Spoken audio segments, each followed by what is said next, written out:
ketika Don Corleone itu sudah tidak lagi berkuasa, tapi dia bilang ke anak buahnya, kita memang sudah tidak berkuasa, tetapi kita tetap menguasai. Sudah tidak berkuasa, tapi tetap menguasai. Itulah yang terjadi pada pertemuan Solo. Dia sudah tidak lagi berkuasa, tapi kenapa tetap menguasai?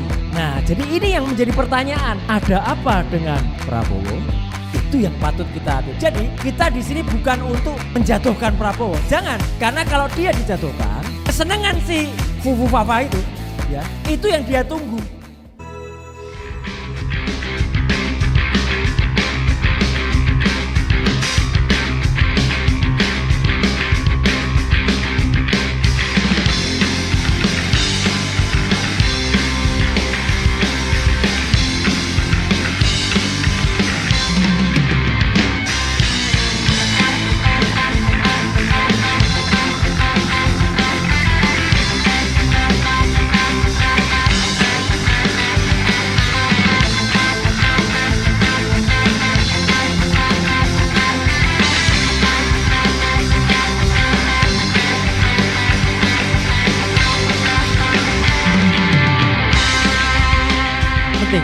Tapi rasanya kalau kita tidak panggil Roy Suryo, maka pertunjukan kurang sempurna.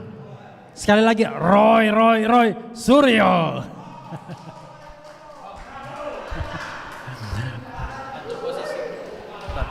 Rasa cemas, hidup berat, dunia gelap, Fufu Fafa masuk penjara.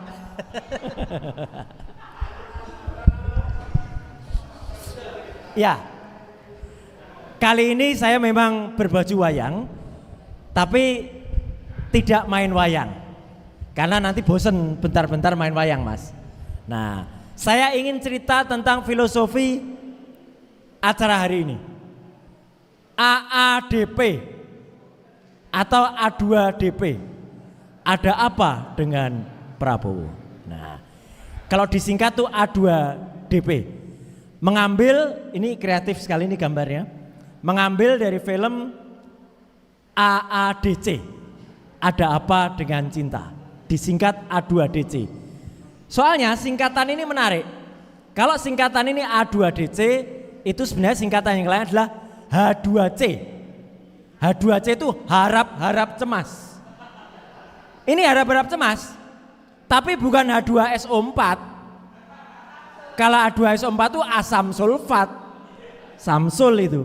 Nah, jadi aslinya film AADC ini gambarnya yang jadi Samsul itu Dian Sastro, Nicholas Saputra. Kemudian Pak Prabowo itu Dian Sastro. Film ini dibuat tahun 2002 ya, dengan pemeran tadi ya, Dian Sastro sama Nicholas Saputra. Nah, yang menarik apa? 30 tahun sebelumnya, jadi tahun 72 tadi, ada film yang sebenarnya ada hubungannya dengan AADP ini, yaitu film judulnya Godfather. Nah, pemerannya adalah Al Pacino dan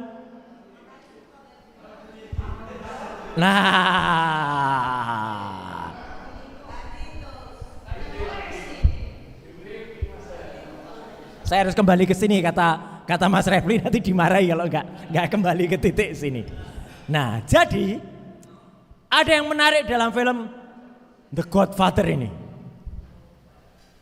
Orangnya kayak gini nih, sama pakai, jadi Mas Refli itu sama kayak ini, pakai topi yang sama, ya. Nah, apa yang terjadi sekarang itu mirip Don Corleone. Don Corleone itu orang ini yang ada dalam film The Godfather.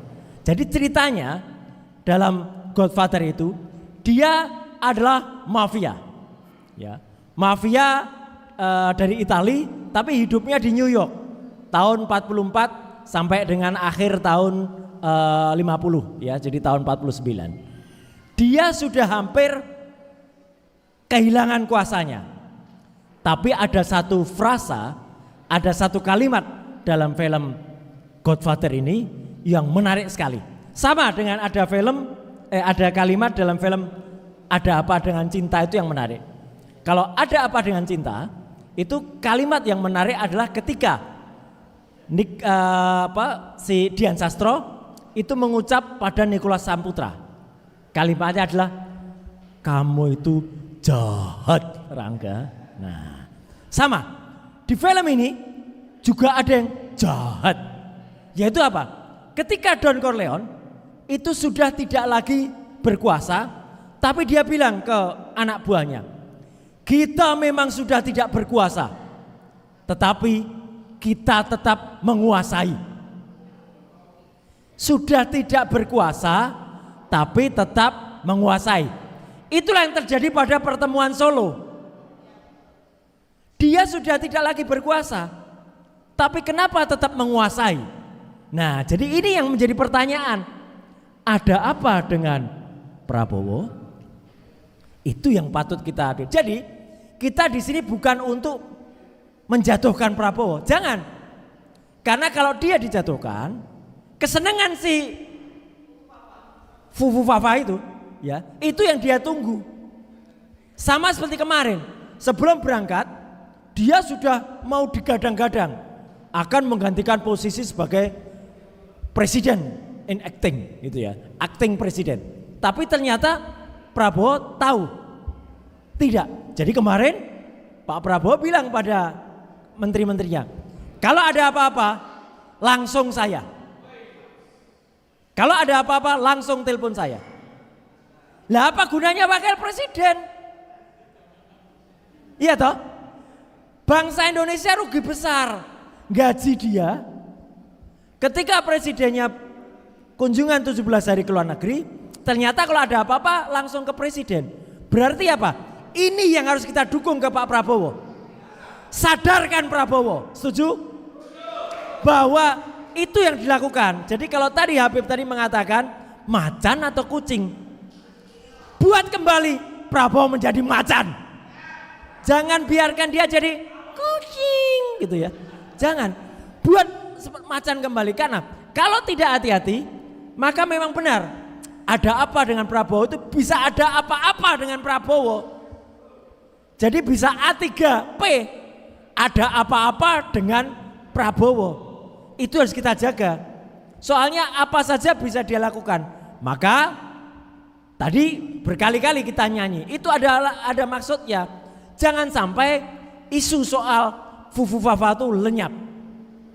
Terakhir kan menarik, saya mentaskan wayang itu ketika congor istana, yaitu si Bas ya, sekarang lagi gamang dia. Karena apa? Dia sudah dipindahkan ke Kementerian Koperasi, tetapi ternyata Kementerian Koperasinya 11 tahun yang lalu itu justru pesen catering di tempatnya Cilipari.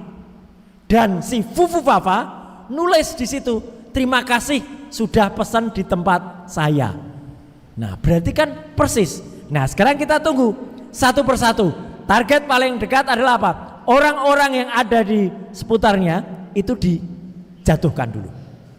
Yang pertama yang kalau mau ke target ini adalah target itu, tapi pasti butuh waktu ya, meskipun itu tidak lama, saya yakin tidak lama. Tetapi target yang paling dekat adalah si pemimpin organisasi yang namanya organisasi yaitu adalah judi online ya. Jadi judi online itu kan ada pro judi online ya toh. Jangan disingkat. Saya hanya menyebutkan loh, yang nyingkat siapa ya toh. Jadi pemimpin organisasi pro judi online ini yang harus disikat dulu. Jadi kita ingatkan Pak Prabowo bahwa orang ini berbahaya, pembantunya yang satu ini.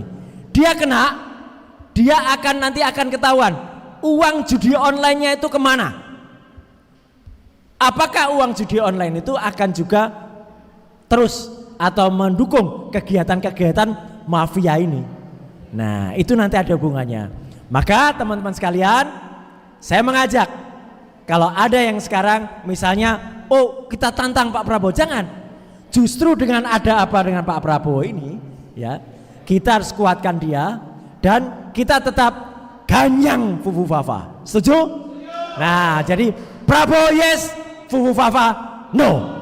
Saya akhiri dengan lagu yang diciptakan oleh Mas Refli, yaitu rasa cemas, hidup berat, dunia gelap, Fufu Fafa masuk penjara. Nah, terima kasih.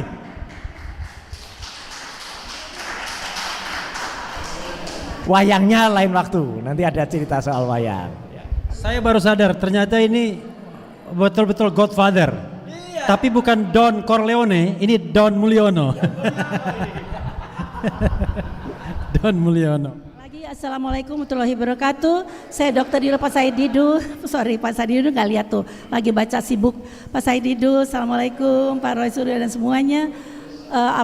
Saya Dr. Yulia Satari. Sebetulnya saya udah meninggalkan dunia kedokteran, tapi saya masih bisa sisa-sisa ilmu itu mungkin saya masih bisa lakukan untuk beberapa solusi alternatif, beberapa kasus besar. Mudah-mudahan betul itu kasus besar. Pertama, tadi saya lihat dua dokter sejawat saya yang senior dan yang pejuang juga, hampir senior betul. Ya, untuk Pak Ustadz Alatas, Pak Ustadz Pak Habib, saya tadi sudah mengatakan tentang KM 50. Sebagai dokter, saya tahu bahwa untuk menyelesaikan yang utama dilakukan otopsi ulang, betul nggak dok? Otopsi ulang untuk diagnosa kematiannya, bahwa itu tahu betul-betul pelanggaran HAM karena dibebaskan si pembunuhnya. Karena apa? Hasil diagnosa pertama itu mungkin tidak meyakinkan, dan setahu saya keluarganya itu tidak diajak ikut serta atau apa begitu. Jadi kalau mungkin Pak Dokter sejawat saya memberikan tambahan asupan, silahkan. Bahwa menurut pendapat saya otopsi ulang itu dilakukan kalau mau diselesaikan ada penyebab utama, diagnosa kematian penyebab utama bahwa mereka memang betul-betul dilanggar HAM berat atau dilanggar HAM-nya dengan cara pelanggaran HAM berat. Begitu Ustadz Pak Habib. Kalau misalnya itu bisa dilakukan, maka kita bisa menuntut sebagai pelanggaran HAM berat. Tapi kalau misalnya nggak dilakukan, agak sulit. Walaupun diagnosa ulang, autopsi ulang pada kejadian yang sudah lama. Oh, soalnya itu Pak Ustadz nggak kelihatan Pak Habib. Jadi, ya baik, terima kasih. Kalau tanpa diagnosa kematian untuk otopsi ulang bahwa itu pelanggaran HAM berat, maka agak sulit dibuktikan di muka sidang pengadilan. Kalau misalnya keluarganya tidak berkenan, yang saya pernah coba, keluarganya mungkin tidak berkenan, memang agak sulit untuk menang di pengadilan. Jadi terserah hitung manfaat mudaratnya, karena ada salah satu alternatif. Dalam Islam dikatakan bahwa kita membalas secara setimpal, hidung dengan hidung, ya, pipi dengan pipi, itu boleh. Jadi kita minta hukuman mati atau qisas kepada para penjahat kebiadaban itu untuk pelanggaran HAM 50 boleh dilakukan. Tapi bila kita mau islah, damai dengan fidyah atau tanpa fidyah, itu juga satu solusi. Kalau misalnya itu yang saya tawarkan Pak Jenderal kepada Pak Presiden, Pak Prabowo, bahwa ada satu solusi. Kalau misalnya memang disetujui, saya sudah bicara dengan Putri Sulung Pak Habib, kalau disetujui islah, damai dengan bayar fidyah bagi anak-anak korban, cucu-cucu korban, bahwa mereka sekolah sampai selesai misalnya. Kemudian ada pembayaran kerugian daripada ya kita ikhlasan misalnya dengan berat hati ada terjadi kejadian seperti itu dengan janji Allah akan masuk surga para korban pejuang itu, maka itu adalah salah satu solusi. Dengan permintaan dari Najwa, dari Aida putra Pak Habib, ada pengakuan pelanggaran HAM berat, bahwa jangan kita islah seolah-olah tidak ada pelanggaran HAM berat, begitu Pak Jenderal. Ada pengakuan dari pelanggaran HAM berat terhadap KM 50, lalu islah dan lakukan islah nasional. Kalau bisa di tahun 98 sampai sekarang oleh pemerintah maupun oleh kekayaan Prabowo. Yang salahnya Prabowo misalnya, ya dibayar sama uangnya Prabowo supaya masuk surga dia. Ya kan? Nah, jadi misalnya itu islah nasional yang dilakukan adalah salah satu solusi dari pelanggaran HAM berat dan KM 50, khususnya KM 50. Ada pengakuan. Lalu yang kedua tentang Fufu Fafa Pak Roy. Fufu Fafa, saya ada dengar kabar kabur katanya Pak Presiden mau mendiamkan saja. Kita catat itu, kita hanya catat saja. Tapi ada berkatakan enggak, Bapak akan lakukan pemakzulan pula pada saatnya kalau memang Fufu Fafa itu kemampuan kapabilitasnya tidak terjamin untuk menjadi pimpinan di negara ini. Seperti saat ini Presiden Prabowo ke Cina lagi. Kita ingin tahu ada apa dengan Prabowo. Sebelum dia jadi presiden dia ke Cina, sekarang ke negeri Cina lagi. Ada apa Pak Jenderal? Kita pertanyakan itu.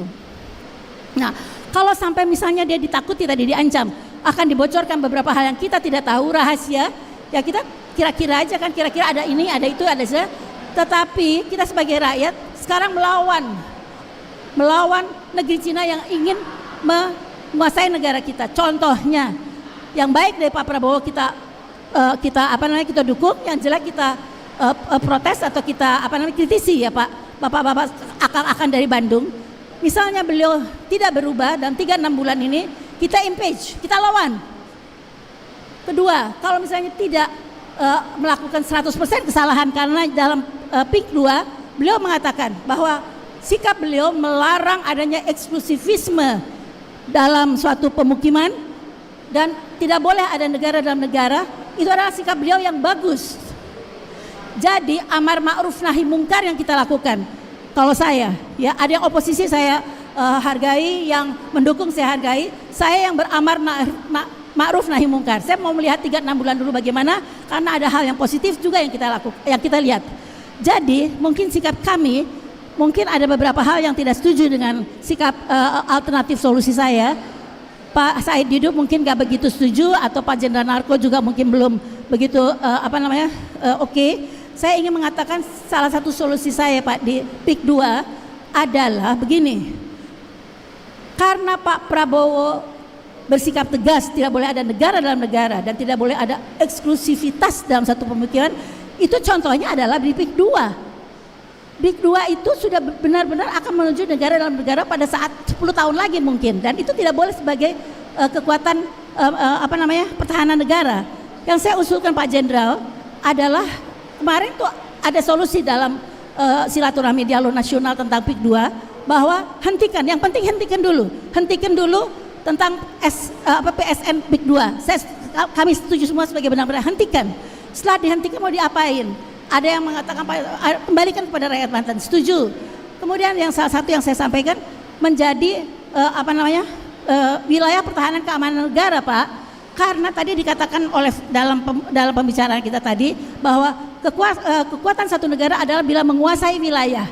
Jadi kalau kita bisa menang lawan oligarki, kita mendukung sikap Pak Prabowo untuk tidak boleh ada negara dalam negara, kita berjuang, rakyat mendukung, itu mungkin diharapkan oleh Bapak PDIP tadi, kita yang berjuang. Nanti Pak Bowo tapi harus berani juga Pak Bowo menghentikan itu, seperti contohnya Pak Anies di reklamasi.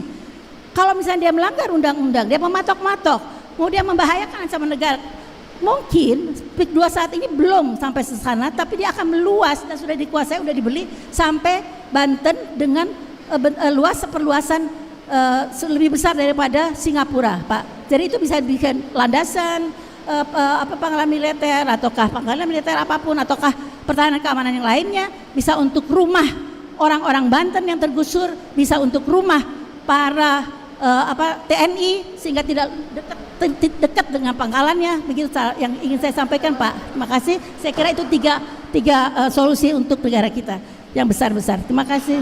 Alhamdulillah wassalatu wassalamu ala Rasulillah wa ala alihi wa ashabihi wa mawalah amma ba'd. Pada pertemuan yang lalu saya bicara masalah Prabowo macan atau kucing. Akhirnya ramai di masyarakat media sosial. Nah, ini sebetulnya adalah merupakan tantangan dan pemicu sebetulnya. Prabowo setelah dilantik harus membuktikan dia kucing atau macan. Karena dulu kita lulukan 2019 Prabowo adalah macan Asia, dan saatnya sekarang dia harus membuktikan dia macan atau kucing. Begitu. Tapi itu semuanya adalah cita-cita kita semua adalah agar negara kita menjadi negara berkembang, lalu kemudian menjadi negara maju, dan kita menjadi negara yang super maju di dunia, betul? untuk prasyarat daripada negara kita menjadi negara maju dan negara super maju, sumber daya alam mendukung luar biasa. Akan tetapi yang menjadi kendala utama adalah masalah kedaulatan. Masalah kedaulatan ini masalah prinsip satu negara. Negara ini akan menjadi negara maju atau negara mundur, itu tergantung bagaimana kedaulatan itu sendiri. Kedaulatan adalah sebuah konsistensi memegang prinsip way of life negara itu sendiri dan konstitusi yang dia pegang teguh dan dijalankan secara konstituen. Itu adalah merupakan sumber kedaulatan. Kedaulatan ini ada dua, ada kedaulatan teritorial, ada kedaulatan non teritorial. Kedaulatan teritorial tentunya adalah pertahanan, bagaimana kita menjaga batas-batas wilayah kita, tentunya itu adalah pertahanan TNI yang harus kita kembangkan, kita revitalisasi, kita kuatkan sehingga kita tidak bisa diganggu secara teritorial. Yang kedua adalah kedaulatan non teritorial. Itu termasuk kedaulatan politik, kedaulatan kesehatan, kedaulatan ekonomi, kedaulatan sosial, kedaulatan hukum.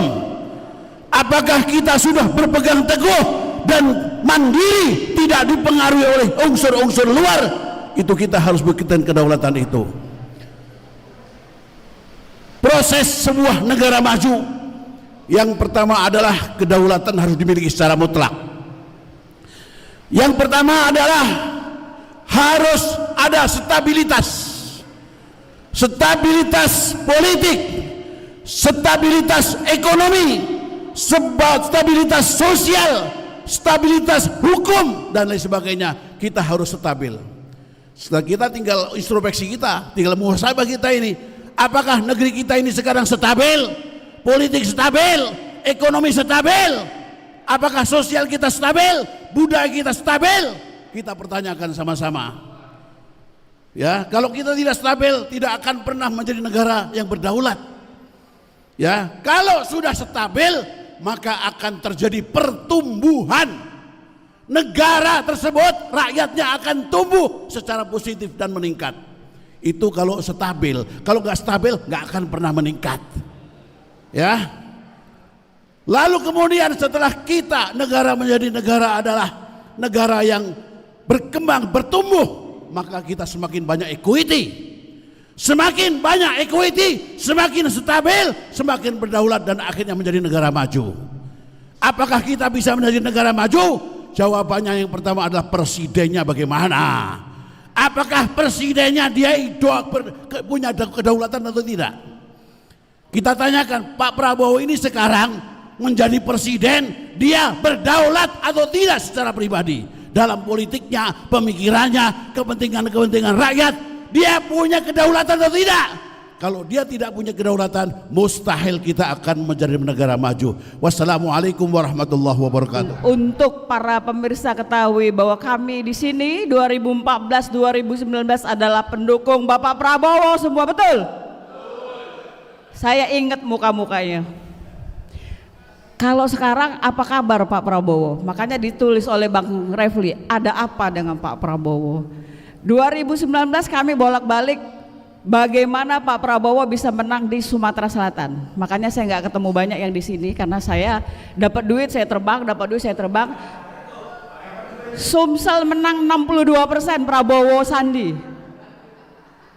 Karena kami mengumpulkan alumni perguruan tinggi dari 14 perguruan tinggi negeri dan swasta, dan kami mengundang almarhum Rizal Ramli dan Leo Sungkarisma. Semua free. Karena Bapak almarhum Rizal Ramli begitu baiknya memberikan fasilitas untuk kami beserta dia punya tim ada 5 orang, media dan lain sebagainya, semua gratis. Kami tinggal mengumpulkan orang. Bagaimana perjuangan kita saat itu berusaha untuk memenangkan Pak Prabowo, karena kita tahu bahwa Pak Prabowo orangnya bisa kita andalkan, betul, berintegritas. Ada satu itu, tidak ada pilihan lain. Jadi zaman dulu 2019, 2014 ada tulisan asal jangan Jokowi, betul. Akhirnya pilihan cuma ke Pak Prabowo. Nah, tahun ini 2024 harusnya kalau Pak Prabowo tidak bergandengan dengan yang di depan ini, Fufu Fafa, saya yakin kita semua akan bersatu memenangkan Pak Prabowo, betul? Betul. Artinya sebenarnya Indonesia ini bisa menjadi lebih baik kalau Fufu Fafa tidak ada di situ. Sayangnya Pak Prabowo, saya juga bingung. Jadi pada saat Pak Rizal Ramli meninggal, kami melayat di rumah dan jam yang sama Pak Prabowo datang. Jadi beliau jalan, saya bukan lagi pendukung Pak Prabowo, tapi saya ngomong sama Pak Prabowo, Bapak, saya pendukung Bapak. Terima kasih katanya. Terus saya pegang sininya, tapi 2019 Pak. Karena sekarang sudah lewat itu, sudah tidak berlaku lagi dukungan kita untuk beliau. Cuman kami tetap berharap bahwa Pak Prabowo tetap seperti Bapak Prabowo 2019-2014 dengan pandangannya paradoks Indonesia, bagaimana dia sudah menilai 10 tahun Indonesia di bawah kepemimpinan Jokowi hancur lebur. Artinya apa? Kami seperti Pak Roy bilang, kami berharap Pak Prabowo kembali ke titah seperti awal. Kami mendukung Pak Prabowo membawa Indonesia menjadi lebih baik. Gemah Ripalo Jinawi, bukan Gemah Ripalo Cinawi. Karena yang ada sekarang dari ujung Sumatera sampai ujung Papua Cina semua. Pak, kasihan Pak, Indonesia itu hijau, tapi untuk saat ini hijaunya bukan karena tumbuh-tumbuhan, hijaunya karena jaket Gojek. Ya, karena mencari kerja susah, yang gampang cuma jadi Gojek. Yang untung siapa? Nadiem Makarim. Bisa dicek berapa kenaikan kekayaan Nadiem Makarim selama 5 tahun dia menjabat menteri. Cek sendiri ya. Jadi aku lupa kenalin diri nih ya. Aku Mary dari Koalisi Nasional Perempuan Indonesia. Balik lagi bahwa kenapa perempuan harus bersuara? Karena semua kebijakan yang diakibatkan oleh mereka berdua akan bermuara kepada ibu-ibu rumah tangga di rumah. Mulai dari sembako mahal, sekolah mahal, transportasi, kemudian ritme-ritme dalam persekolahan. Saya kebetulan anak saya sudah nggak sekolah, tapi saya paham bagaimana sistem zonasi dan lain sebagainya. Kalau dulu kita bisa pakai baju lungsuran, betul, bisa pakai buku lungsuran dari kakak kita. Kalau sekarang nggak bisa. Kenapa? Karena buku itu dicoret-coret, jadi nggak mungkin lagi tahun depan dipakai lagi. Dan ini masalah. Kami 9 beradik, saya yakin dulu buku kami lungsuran dari kakak yang pertama gitu. Tapi kalau sekarang udah nggak bisa. Kebayang kalau satu sekolah, kemarin ada kasus satu keluarga menunggak 42 juta. Satu keluarga menunggak uang bayaran sekolah 42 juta. Saya bingung. Apa yang terjadi dengan sekolah sekarang? Terlalu mahal, tapi kualitas juga tidak mumpuni. Kualitas turun. Tahu nggak yang terjadi apa sekarang di TikTok? Banyaknya anak-anak yang tamat kuliah lari ke luar negeri mencari kerja, walaupun jadi tukang cuci piring. Sedih gak? Sudah susah-susah kita sekolahin, di luar negeri cuma jadi tukang cuci piring. Hal ini harus kita bangkitkan Pak Prabowo. Indonesia harus bermartabat, harus banyak menciptakan lapangan kerja yang bermartabat untuk anak Indonesia. Jangan cuma menjadi Gojek. Gojek itu sekarang ya, tapi 10 tahun kemudian angka sakit paru-paru itu pasti akan lebih meningkat. Kemudian kanker, kemudian sakit hati, hati ya, sakit kuning. Karena kan biasa Gojek itu begadang. Sekarang mereka masih aman, tapi 10 tahun ke depan lihat itu akan banyak sekali efek dari kepala rumah tangga yang mempunyai penghasilan dari Gojek. Kami berharap Bapak Prabowo memperhatikan. Insya Allah kami KNPRI akan sowan ke Kementerian Perempuan. Kemudian kalau diizinkan kami juga akan menghadap Pak Prabowo, karena perempuan harus mendapat tempat di negeri ini. Begitu, terima kasih. Wassalamualaikum warahmatullahi wabarakatuh.